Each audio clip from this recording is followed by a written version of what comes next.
அஸ்ஸலாமு அலைக்கும். Hi friends, welcome to my channel. நீங்கள் எல்லாம் நலமாக இருப்பீங்க. அல்ஹம்துலில்லாஹ், நானும் நலமாக இருக்கிறேன். இன்றைக்கும் ஒரு புதிய ரெசிபி வீடியோவில் தான் ஷேர் பண்ணிக்கிறேன். அதோட முக்கியமாக நாளைக்கு எலெக்ஷன் போடுறதுக்கு எல்லாரும் ஆவலோடு இருப்பீங்க. கட்டாயம் உங்களோட பொன்னான வாக்குகளை நல்ல ஒரு ஆட்சியாளர் வரக்கூடிய வகையில் நல்ல ஒரு தலைவருக்கு கொடுங்க. எல்லாரும் எதிர்பார்த்து கொண்டு இருக்கிறது இந்த எலெக்ஷன் தான். இலங்கையை பொறுத்தவரையில் அது மிக முக்கியமான ஒரு நிகழ்ச்சியும் கூடன்னு சொல்லலாம். அப்போ தாங்க நாட்டில் ஒற்றுமையாக எந்தவித குழப்பமும் இல்லாமைக்கு சமாதானமாக எல்லாராலும் இருக்கலும். நல்ல ஆட்சி இருந்தால் தான் நாடே முன்னேற்றம் அடையும்.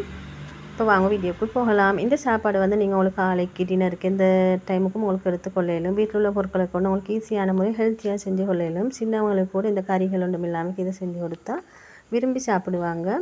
இன்ஷால்லா நீங்களும் ஒரு ட்ரை பண்ணி பாருங்கள். வீடியோ முழுமையாக ஸ்கிப் பண்ணால் பார்த்தா உங்களுக்கும் செஞ்சு கொள்ளையிலும். அதோட புதுசாக பார்க்குறோம், மறக்காமல் சப்ஸ்கிரைப் பண்ணிவிட்டு பாருங்கள். வாங்க வீடியோக்குள் போகலாம். இது செய்கிறதுக்கு கொஞ்சம் காய்கறி எடுத்துனேன். காய்கறி கொஞ்சம் கேரட், லீக்ஸ், பெரிய வெங்காயம், அதோடு சின்ன கொச்சிக்காய், பெரிய கொச்சிக்காய், இதெல்லாம் ஒவ்வொரு அளவு எடுத்துக்கோங்க. உங்களுக்கு தேவையான அளவு எடுத்துக்கோங்க. ஒரு ஃபேன் அடுப்பில் வச்சு சூடாகி வரச்சில் ஒரு 1.5 டீஸ்பூன் மாதிரி தேங்காய் எண்ணெய் ஊற்றிண்டேன். ஊற்றின பிறகு அதில் சின்ன பொடிசாக இன்னும் அப்படி கட் பண்ணினா வெங்காயம் போட்டுக்கணும். அதோட பச்சை மிளகாய் போட்டு, தக்காளி இருந்தால் போட்டுக்கணும், கேரட், லீக்ஸ் போட்டு எல்லாம் நல்லா இன்னப்படி வதங்க விடணும். இதெல்லாம் நல்லா வதங்கி வர சில உங்களுக்கு காரத்துக்கு ஏற்ப கட்டர்த்தூள் சேர்த்துக்கொள்ளலும். நான் ஒரு 1/4 டீஸ்பூன் மாதிரி தான் சேர்த்துட்டேன். ஏன்னா இந்த சின்ன கொச்சிக்காய், பெரிய கொச்சிக்காய் போட்டதால் காரமாக இருக்கும். அதோட சின்னவங்க விரும்பி சாப்பிட மாட்டாங்க இந்த உரப்பாக இருந்தால். இதோட உப்பை நீங்கள் ஒரு பிஞ்ச் அளவு போட்டு நல்லா கலந்துட்டுக்கணும். இந்த எண்ணெயில் நல்லா கலந்து வெந்து வர சில நாங்கள் எடுத்து வச்சு இந்த காய்கறிகள், கரட், அதோட லீக்ஸ் இதெல்லாம் போட்டு நல்லா மிக்ஸ் பண்ணிவிட வேண்டியது தான். இதெல்லாம் சின்ன சின்னதாக கட் பண்ணினா தான் எல்லாம் நல்லா வதங்கி வரும். அடுத்து ஒரு பவுலில் நான் அரிசி மாவு தான் எடுத்துட்டேன். இதுக்கு கோதுமை மாவும் சேர்த்துக்கொள்ளலும். அரிசி மாவு 1/2 கப் மாதிரி எடுத்துட்டேன். அதோடு ஒரு 1/4 டீஸ்பூன் மாதிரி பேக்கிங் பவுடர் போட்டு நல்லா அப்படியே கலந்துட்டுக்கணும். கலந்துட்ட போகிறோம் இதோடு நாங்கள் வதங்க எடுத்து வச்சுருந்து அந்த காய்கறியை சேர்த்துக்கணும். சேர்த்த போகிறோம் நல்லா அப்படியே கலந்துட்டுக்கணும். தேவையான ஒரு பிஞ்ச் அளவு உப்பு போட்டுக்கோங்க. உப்பு போதாட்டி தண்ணி கொஞ்சம் கொஞ்சமாக ஊற்றி நீங்கள் இந்த மாவை ஒரு இட்லி பாத்துக்கு மாதிரி நீங்கள் கரைச்சி எடுத்துக்கணும் மாவை. இப்போ நான் காட்டுற மாதிரி அந்த பதம் வரும் வரைக்கும் நீங்கள் எப்படி மாவை மிக்ஸ் பண்ணி எடுத்துக்கணும். ஒரு ஹேண்ட் விஸ்க் இருந்து அவங்களுக்கு மாவெல்லாம் நல்லா கலந்துட்டு வரும். இந்த வித கட்டியும் இல்லாமைக்கு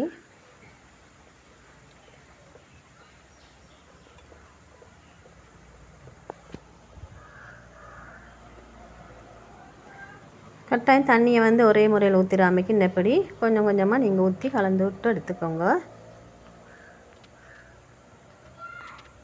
இப்போ இதை நான் ஸ்ட்ரீம் பண்ணி தான் எடுத்துக்கொள்ள போகிறேன். இன்னும் இந்த பதம் வரசில் சரியுது. இப்போ இதை ஸ்ட்ரீம் பண்ணுறதுக்கு நான் சின்ன சின்ன சில்வர் குட்டி பவுல் எடுத்துட்டேன்.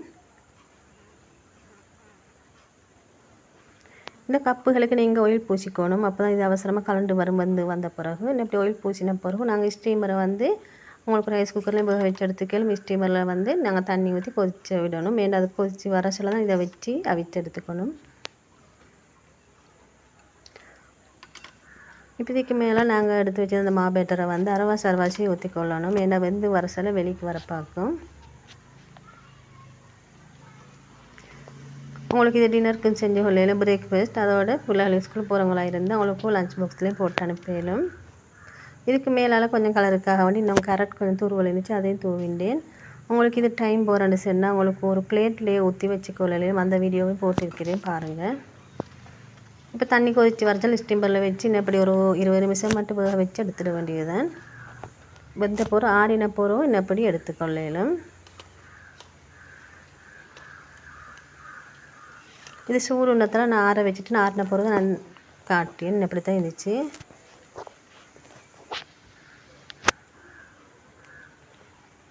இப்போ டைம் போகிறேன்டா உங்களுக்கு இப்படி டைம் போகிறோன்னு சொன்னால் நீங்கள் ஒரு பிளேட் ஒன்றில் எல்லாம் ஊற்றி இன்னப்படி வேக வச்சு எடுத்துக்கொள்ளலாம்.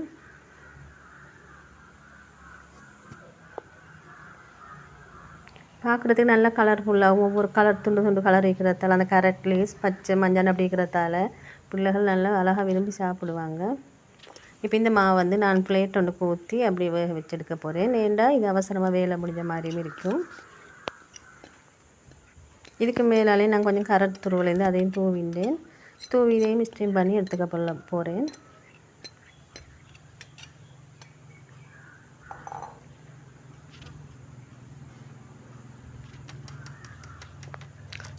இதுக்கு மேலால் கொஞ்சம் கரட் தூவிண்ட பிறகு இது ஒரு 20 நிமிஷம் இதே வேக வச்சு எடுத்துட்டா உங்களுக்கு இந்த ரெசிபி உங்களுக்கு செஞ்சு கொள்ளையில் டக்குண்டு.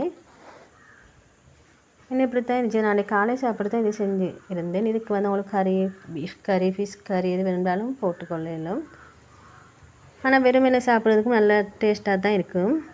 இன்ஷா அல்லாஹ் நீங்களும் ஒரு முறை ட்ரை பண்ணுங்கள். ட்ரை பண்ணிட்டு உங்களோட ஃபீட்பேக்கை கமெண்ட்டில் சொல்லுங்கள்.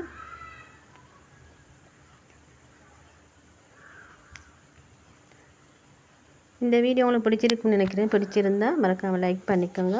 ஃபேமிலி ஃப்ரெண்ட்ஸில் ஷேர் பண்ணிக்கோங்க. மறக்காமல் சப்ஸ்கிரைப் பண்ணி கமெண்ட் பண்ணுங்கள். இன்ஷா அல்லாஹ் இன்னும் ஒரு வீடியோ சந்திக்கும் வரை தேங்க்ஸ் ஃபார் வாட்சிங்.